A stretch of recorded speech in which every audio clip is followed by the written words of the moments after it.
Okay, Sergey, tell us a little bit about what we're doing here, what your project is. Well, we have a couple of projects here. So this is one of the projects of the lady that lost everything. It's like you can see that there is like no house here, and we just seen her relatives coming, trying to comfort her, because what happened here, she lost her son on the 27th of February. Her son went to a field. He was civil dressed, so he didn't look like an army guy. He was 27 years old. The Russian troops, they killed him, and his body was laying on the field till the 2nd of April. 2nd of April, the lady who owns this place, she found her son, so that brought her to the store. A stroke? A stroke. So her left hand is not working. Her left eye doesn't see. So we actually came here, and we came here to distribute food, like we always do. We bring food packages with us, and we give it to people because stores are not working in this area. There's no electricity. Some has electricity, but to have electricity doesn't mean to have food open for people to buy, because there's no stores. They've been destroyed. So what happened here? We came here.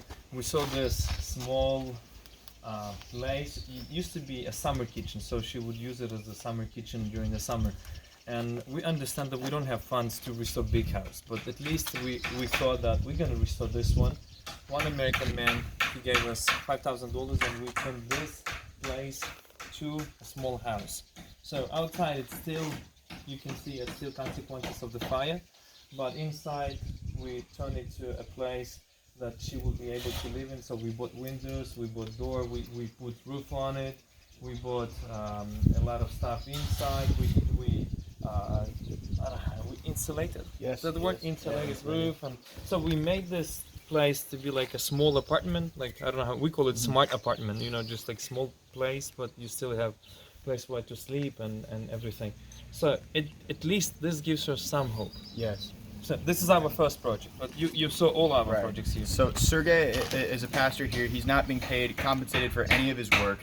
There's endless need here in this village. Ozera is the village near Bucha and Irpin, and everything he's doing here is changing the lives of people who have nowhere else to stay. Old women, young people who have been destitute and homeless because their houses are destroyed for as cheap as what, $5,000, $2,000? Yeah, 2,500 we paid for the small house right there. It's a small container house that has all needed space for the old lady. Like, she was so happy. I mean, she came to me weeping. I remember when she came here and she said, can you help me to get to my house? We picked her up on the front of the village.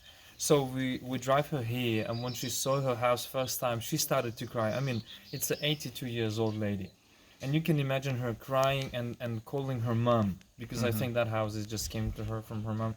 She was touching walls, and she was crying and crying. I mean, I couldn't stand. I was just like, what can I do? What can I do to stop this whole thing, this whole horror to be in her life, and how to bring back hope? So what we did, me and my friend, we went all around the different places where they sell these modular houses, and we found a small container house that is just good enough to live in. It has doors, it has 2 windows, it has space for the kitchen, and it has space for general room. So when she saw this, she was smiling. I mean, we brought her hope, and that's like. And I tell her, you know, Babushka Zhenya, how are you today? And I hugged her, and she's like, yeah, my lovely boy. So that, you know, that gives a spark of hope that actually, you know, this is the payment. Yes. This is the payment. You know, Jesus said that I have a food. That's what it is. You know, I have a food that makes me driving well. So this is what it is. Well, thank you, Sergey, for everything you're doing. Yeah. Truly changing the lives Jesus. of the people here in this village. Right. Thank you.